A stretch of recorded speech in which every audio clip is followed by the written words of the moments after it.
This isn't really about the safety for Jews qua Jews. This is about promotion of a certain kind of Jewish politics and a certain kind of Jewish identities. And so long as you adhere to that, yes, you'll be kept safe by it. But should you fail to do that, you're not even considered Jewish. So how could you be a target of anti-Semitism if you're not even considered Jewish? Hello, this is Phoebe Maltz Bovy, and you are listening to The Jewish Angle, a podcast from the Canadian Jewish News.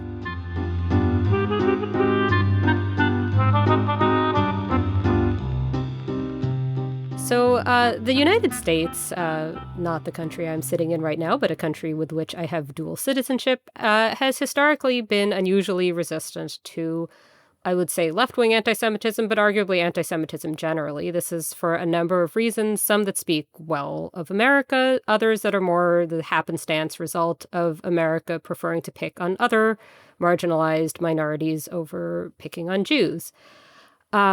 But right-wing anti-Semitism, I think, became more out in the open with social media and with Donald Trump's first term in office, and the left-wing sort had a bit of a rise after October 7th. So there's been, I think, this kind of globalization of anti-Semitism itself, with America starting to seem less apart from other places. And now we have this odd situation where Donald Trump is back in office with a shiny new executive order combating anti-Semitism and a showy agenda following through on that promise or claiming as much.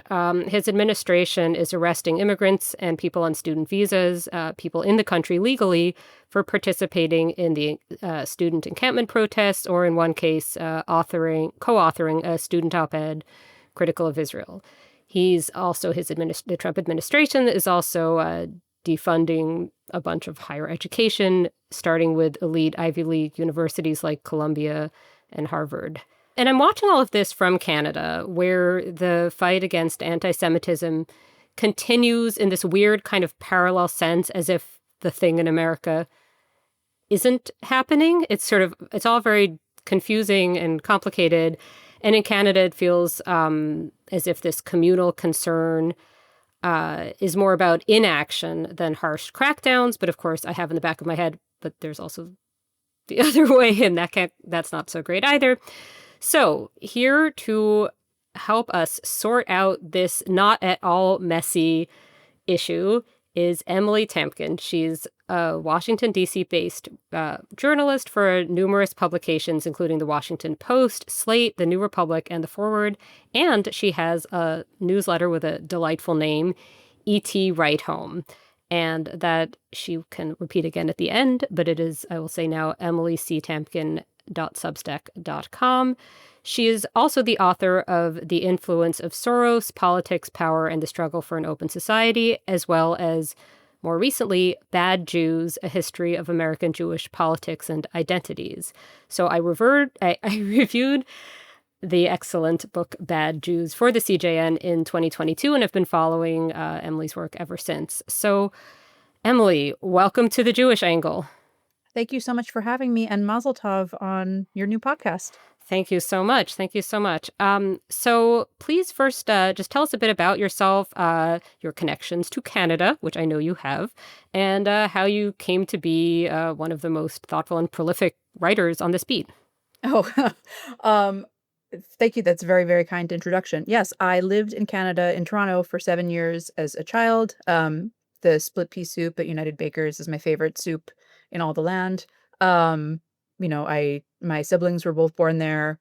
I have friends who live there. I'm not to get too political right off the top, but I've been watching just with horror in the way that the current administration is speaking of Canada, and really regret what is, in my opinion, the unnecessary hardship that Canadians are being meant to undergo, and Americans for that matter, are being made to undergo because of U.S.-Canada changes in relations. So let's just get that out of the way. I don't think there's a tremendous movement. I could be wrong, but I don't think there's a tremendous movement in Canada in favor of being invaded by the United States. Sure, and if there is, it's not big in my part of Toronto. Not to get too controversial, but I think that Canada should remain independent. Yeah. How I started writing on, I started in journalism as a foreign affairs reporter, writing often on the US and Central and Eastern Europe, which led to writing on George Soros, the Hungarian-born billionaire philanthropist,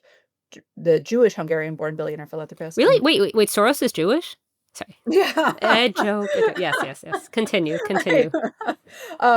And that in turn, so writing about conspiracy theories around him led to writing on this reaction that one sometimes gets from the political right, which is, well, they're not really anti-Semitic because he's not really Jewish, which led to writing more often and explicitly about Jewish politics and identities, which is now sort of my beat, right? Which is now what I write most regularly on, and particularly Jewish politics and identities and the intersection thereof with illiberalism.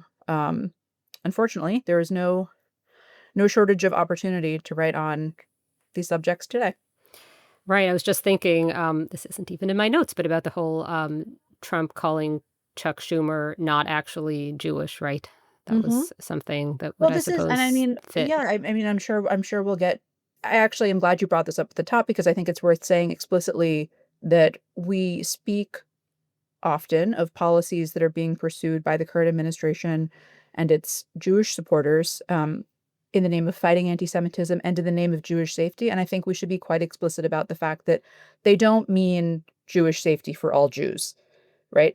It is very explicitly a project of Jewish safety and feelings of safety for some kinds of Jews, provided they are politically aligned. I wrote a piece on this for the Forward on Batar, which is a far right, a far right group that they put together lists of students who they felt should be deported for their criticism of Israel, and then they put together a list of Jews who they don't think should be allowed into Israel. So to me, this kind of gives the game away, right? That this isn't really about the safety for Jews qua Jews. This is about promotion of a certain kind of Jewish politics and a certain kind of Jewish identities. And so long as you adhere to that, yes, you'll be kept safe by it. But should you fail to do that, you're not even considered Jewish. So how could you be a target of anti-Semitism if you're not even considered Jewish, right? It's this Mm-hmm. sort of rhetorical trick um, that has been played for years now. Mm-hmm, mm-hmm. So all of my questions for you are about variations on this. So you've written about this for the New Republic and the Forward, and I have as well about this sort of Trump pretext thing. When you're writing about this topic, who is it you see as needing convincing? Like who is it who doesn't get it and needs to get it? Do you think is it Jews, non-Jews, some other? Well, I guess that's all of humanity right there. But I mean, Yeah. um, Yeah. I yeah. mean, I think both. I will be honest and say that often I think of American Jews or Jews generally as my primary audience because it so directly is about us and concerns us. More generally, I hope that my work reaches anyone who is interested in thinking through these questions. So you wrote in the New Republic about, and I'm quoting from your article, Jews in this country who very vocally disagree and who, by all accounts, sincerely believe that the protests that have raged on college campuses over the last year are hotbeds of anti-Semitism, and that cutting funding from universities and deporting students is indeed the right way to respond. End quote. So I read this and I started thinking about a third position, which is that left-wing anti-Semitism is a big problem, but also that it's authoritarianism and unacceptable to disappear international Hmm. students or permanent residents for their opinions. And the reason I'm thinking about that position is both because it happens to be my own position, but also because when you piece together American Jews' support for Israel and lack of support for Donald Trump, it seems like this can't be that unusual. And I'm thinking also more specifically of like Yair Rosenberg in The Atlantic and Taffy Burdesser-Akner in the New York Times, things they've written recently on this. So I'm wondering just how, and also just American Jews' value of free speech and higher education and friendliness towards Israel, all of these things, in conjunction. So I'm wondering how common a stance, like I've seen a lot of writing about like Jews are feeling ambivalent at this time, which kind of could mean anything. So I'm wondering like how common do you think that third position stance is? Or is I it just think me in it's a room with like no, no, no. I think these it's an two other increasingly people? common. I think it's an increasingly Mm-hmm. common position.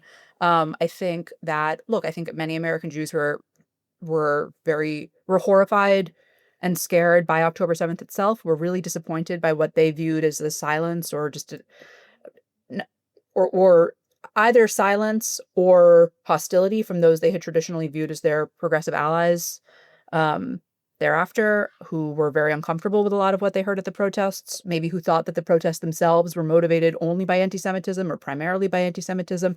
And also, we should remember that something like 3/4 of American Jews did not vote for Donald Trump, right? And consider themselves to be liberal, and that this is one of the most liberal voting groups in the United States. And I think, I think there's a spectrum. So I already mentioned sort of on the one end, people who are like, yes, this is great. Absolutely. Here's a list of students to deport. Let's say the other far end, we have people say, we maybe have those who say, I don't know, none of this was anti-Semitic. There's no left-wing anti-Semitism. This is only, this is a problem that doesn't exist. I think most American Jews fall somewhere in between, which is a level of discomfort with at least some of what was said at least some of the protests, right? Or some level of discomfort with at least some amount of criticism of Israel, and also who can't stand Donald Trump and who don't want to be used in this way. And they are being used, right? Like I was thinking about this ahead of this podcast. I personally, even if I felt that the Trump administration were totally committed to fighting anti-Semitism, I personally would still be against measures that I think are undemocratic and will ultimately undermine the liberal civil rights that have ultimately kept Jews safe in this country, right? So that is to say that even if I thought that Donald Trump were really committed across the board to fighting anti-Semitism, I would still say, okay, it's problematic to deport a student without due process for having written an op-ed, right? Or for having participated in a protest, because those rights of freedom of speech. It's illegal, not just problematic. I mean, yeah. Right. And even if you can find some back in the 1747 law, subsection B, it actually is legal. Okay, I would still argue actually cutting down on freedom of assembly and freedom of speech and freedom of press, that these things don't keep Jews, who are a tiny minority in the United States, safe. However, I also don't pretend that that's the world in which we live, because the administration's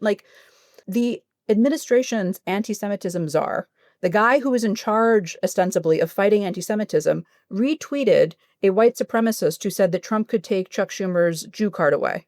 So what are we talking about, right? The FBI director has appeared on a Holocaust deniers podcast multiple times before being confirmed. We have a Secretary of Defense who has promoted Great Replacement theory and who himself is a member of a Christian nationalist church. The president's right-hand man, Elon Musk, is out here boosting Germany's far-right party and doing what are euphemistically called Nazi-like salutes. The president himself, we talked about George Soros at the top of this podcast, regularly espouses conspiracy theories about a Jewish billionaire, being responsible for this protest or that, or for his own legal difficulties. This is a group of people that has actively promoted and continues to actively promote anti-Semitic rhetoric, conspiracy theories, and ideas in one breath, and then the other is attacking the rights and liberties that have historically protected American Jews and said, oh, by the way, all Americans were doing this for the Jews. I don't personally, I don't think that's a combination that makes Jews safer. And I really don't think that it's a mainstream American Jewish position to support this version of events.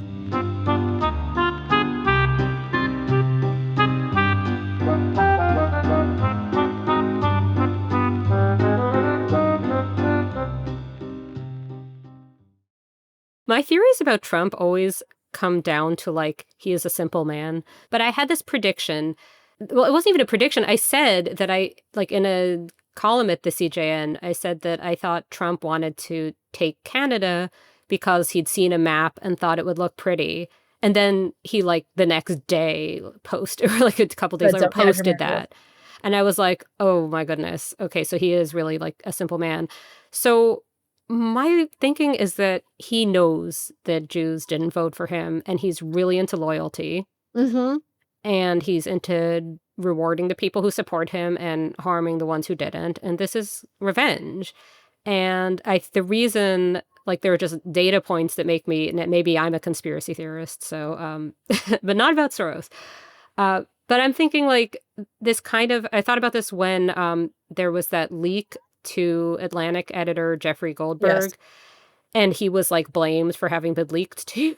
Yeah, yeah, yeah, yeah. And also just this more recently, again, as you say, we're recording on April 15th, the callousness just now, Trump's callousness about Pennsylvania Governor Josh Shapiro and his family nearly getting burned alive on Passover, Hmm. which is a thing that happened in the States, and the exact story there has yet to be explained. And but not a not good thing that happened. That much can be said with confidence. And yeah, I feel like there's a theory about Trump that he's trying to reward far right Jews or Hmm. very enthusiastically Zionist Jews, but I sort of feel like he's more just trying to crap on liberal Jews. And if that incidentally benefits a handful of Jews, so be it. But like, I think he's just kind of mad. And like, maybe this is me being a native New Yorker picturing him just like, I don't know. I don't know whether that's informing some of my theories, but I anyway. think it definitely, I mean, whether it's primarily out of support for right wing, far right wing Jews or malice toward liberal Jews, I think the end result is the same, right? Which is um I don't see how you can cut hundreds of billions of dollars in research funding to universities and say I'm doing this for the Jews and not increase anti-Semitism, right? Like I don't Hmm. understand how you can, and it's I'm so glad you brought up Governor Shapiro because, and I caught myself doing it too, where like Trump's statement on it was like, well, the guy wasn't a Trump fan. Like, okay, thank you so much for that, Mr. President. He so didn't uh, like so clearly didn't care about what could be, we don't know, but like what could easily be given that it was the first night of Passover, given that he's a Jewish governor, um, and one of the country's most prominent Jewish politicians could be anti-Semitic. There was just nothing about that. And they went back to arresting students. I did it too, right? I came like, this administration doesn't care about anti-Semitism. We're being used. And it's like you're being baited into into just yelling into the void, right? Because they continue to pursue all these policies anyway. Does that make sense? In other words, Yeah. like it's not like I'm going to write one of these articles or post something or say like actually you don't care about anti-Semitism and they're all going to either go you're right we don't or like oh you're right this doesn't make Jews safer. Oh my goodness, I am so sorry. We're going to reverse our now. Like no, Well, obviously. yes. So the into the void thing is what I want to kind of stick with for a moment now, because that is something I've been struck by here. And I think there's also potentially a danger in overstating how important, how complicit, like, so I read a Substack piece that was sort of a continuation of a New York Magazine Intelligencer piece by Sam Adler Bell that was saying that sort of pointing to complicity Mhm. of liberal Jews, I guess liberal Zionist Jews mainly, who are saying this is a pretext Right. and saying like, no, if you were defining anti-Zionism as anti-Semitism, you kind of have blood on your hands at this moment. And I've been thinking about this just in terms of like this specifically like the student complaints, right? Mhm. So students complaining that they felt unsafe on campus during the encampments, Jewish students saying Right. this. And I guess I'm just wondering like do you see those complaints as like well, first of all, the simple question, do you think that the students who complained about anti-Semitism were complicit in what would come to happen later? I mean, no, I'm not going to blame students for. I one of the heartbreaking things to me about this moment is that like it's hard being a college student having any identity, and I think that what students with any identity that sort of were impacted or implicated by this conflict were put through last year was really unfair. I think it was going to be hard enough anyway. I think the involvement of national politicians and major outside groups like actually that doesn't help. Actually that's not really conducive to education and lowering the temperature and having exchange and in all of that am I going to say you're 18 years old, you're scared on campus, you filed a complaint, now your classmates being deported and it's your fault? Like no, I'm not going to say that. I do think however that it behooves those of us who consider ourselves to be liberal and who are Jewish, to just think about the role that we want to be playing in the story. Maybe you complained about, or you were sick to your stomach about student protests. Like, what, and now this is happening. What do you want to do with that feeling right now? You can't go Mhm. back to last year. You know what I mean? Like you can't Mhm. go back to complaining to your child's alma mater or to your child's university or to writing to calling to your member of Congress. You know, you can't go back and stop from saying like, no, this slogan or that is anti-Semitic because it might lead to this. Like all we have is where we are. And so what do you want to do with that? Mhm. Mhm. You're more of a forward thinker. I have a tendency to be a bit of a over analyzing recent history type of person. And Hmm. when I think about the student protests, I feel like they were just doing what they had been taught to do in the 2010s because there was this atmosphere where you were supposed to expect campus to be a safe space. This Hmm. is something every marginalized group was told, that campus ought to be a place where you have this frictionless existence, where you aren't subject to microaggressions, where you're accommodated in your difference and celebrated in your difference. And what I haven't really enjoyed is the way, especially I suppose in retrospect, but even at the time, the Jewish students who spoke out about campus anti-Semitism, it was like, oh, these snowflakes, they're so sensitive, so thin-skinned, they need to be able to live in a campus where people have different views. It's like, okay, but that was not what campuses were. It is possible that the whole promise of a safe space was itself, to some degree, a mistake all along, and that like maybe like it's awful the amount of chaos it may have taken to get there. And hopefully there's some funding for the universities in the future so people can actually try to see what works best on college campuses in the US because right now it seems like there are, yeah, bigger issues. The other one is that there was something, I think, during that whole encampment period where both participants and critics were kind of like a lot of people were not actually students or student aged Totally. on both sides, and Totally. where a lot was done kind of in the name of these innocent, young, naive people who did exist on both sides of it, but who were not everybody. But I really want to ask you about your book a little bit, just Oh, because, sure. Can I just say yeah, sure. Oh, sure. one other Please thing, do. which is Sorry. that I do think that a conversation that I hope comes out of this moment, should we, is intent versus impact within Jewish communities and between Jewish communities and non-Jewish communities. Like, you know, I have had so many conversations where someone's like, when a Jewish student hears X phrase,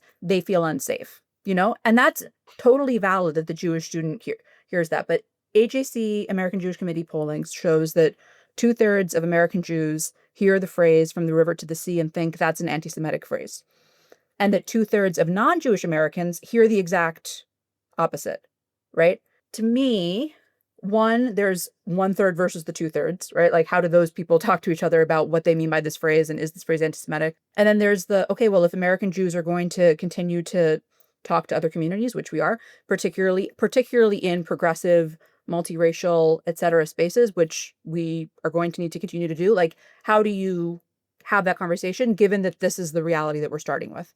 And how do you honor both intent and impact? Well, what And do you do though? But what do you do for like, in other cases, it's generally said you let the marginalized group determine what's discrimination against itself. And if Mhm. 2/3 of Jews consider that to be discrimination, Right. I mean, there's two things to this. The first is that I don't think that 1/3 is a small, like, where do you draw the percentage? And hmm. the other thing is like, yes, that is true. And it's also true that Jews are not the only geopolitical group implicated geopolitically by this. So, like, a Palestinian student could say, well, wait a minute, I'm saying that phrase because the Israeli government says that that's policy right now, that all of this land will be for Jews. So when I hear it, I'm replying to that. And like, that's what I mean. And you're not listening to me as a Palestinian, right? Like, there's two groups that have intent and impact here. Hmm. Um, and I'm really not like, I'm not trying to say, no, Jewish student, you shouldn't be afraid. Like, you're going to have the reaction. It's going to land with you the way it lands with you, right? Of course. Hmm. Um, but I do think that just listen to Jewish students in this case doesn't quite work. One, because they don't agree, like, having spoken to a range of Jewish students, they don't necessarily agree on this issue. And two, because we actually don't apply that same rule when it comes to like casteism and Hindu students, right? Or China and Taiwan, Chinese and Taiwanese students. So actually we need more education and more space for discussion and not less, and that unfortunately the policies that are being pursued are directly counter to that. Well, here to the more education and to the power relations being a big ol' mess. Mhm. But I do, ever since reading your book, I've had a couple questions about it that I've been dying to Sure. ask you, and here you Yeah. are. So, it's Bad Jews is very much a book about belonging and the ways some Jews aren't welcomed, whether it's ethnic, political, religious, any sort of difference can make it that you're excluded. And I could relate to a lot of the book on that level. I'm a secular Jew working at a Jewish publication, so I'm probably the most. Well, I don't know if I'm the most. Whatever. I'm quite. I am an intermarried Jew who went on Birthright Israel and learned that like I've been this sort of different one, Yeah. and I get it. But I also kept thinking and coming back to that when have I heard the expression bad Jew?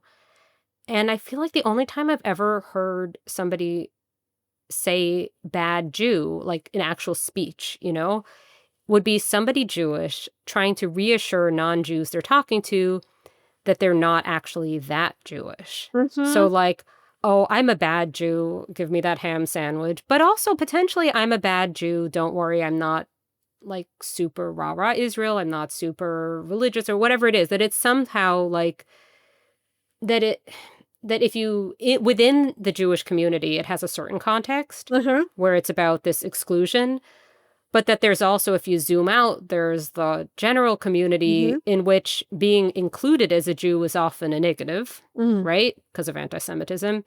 And I was just wondering whether you have come across that usage of bad Jew that I'm talking Yeah, about. yes. I mean, it's well, first of all, as you know, because you read the book, like the number one way that when I asked most of the people I interviewed, when I say bad Jew, what comes to mind? And the number one answer was, I think of myself.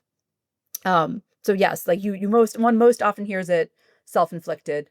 And yes, I mean, you're But right, I it mean is self-inflicted in like like in this weird way where it's to like, sort of separate yourself from the rest of, yeah, yeah, from the like other sort of Jews. like a Jewish equivalent to I'm not like those other girls. I eat Mhm. Mhm. cheeseburgers and yeah. Yes, totally, totally, of Except course. it's also eating cheeseburgers, but in a different Right, context.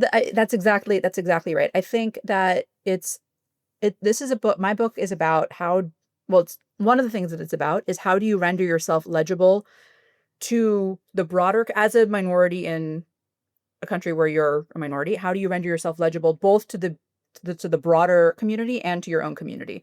And actually stressing the ways in which you're not like the rest of the community is one way to do that, right? Because as you say, if you're like, I'm not like other girls, I eat cheeseburgers, by definition, you're like other girls, right? Like you're tying yourself to girlhood to then stress the ways that you're different from it. So, oh, I'm not like one of those Jews, I'm one of these Jews, like, and you see it across the political spectrum, and across the sort of lifestyle spectrum as well. So yes, I do. I think that's a maybe not the most common that I've come across, but it's just still a common bad Jew use case. I mean, I was just thinking about it, yeah, just in terms of these questions of like that it's so hurtful to not be included when you want to be included, and yet there's this other plane on which there are all these Jews trying to not be included. And I think, listen, I kind of not that I want to be careful how I say this. I've been thinking about this. It will surprise you to know that I've been thinking about Jewish identity a lot lately, and I'm stunned. I am stunned, but you're and still allowed on the Jewish angle. It's yeah, okay. thank you. And I think it's both. Look, I think there are things about it that are really painful.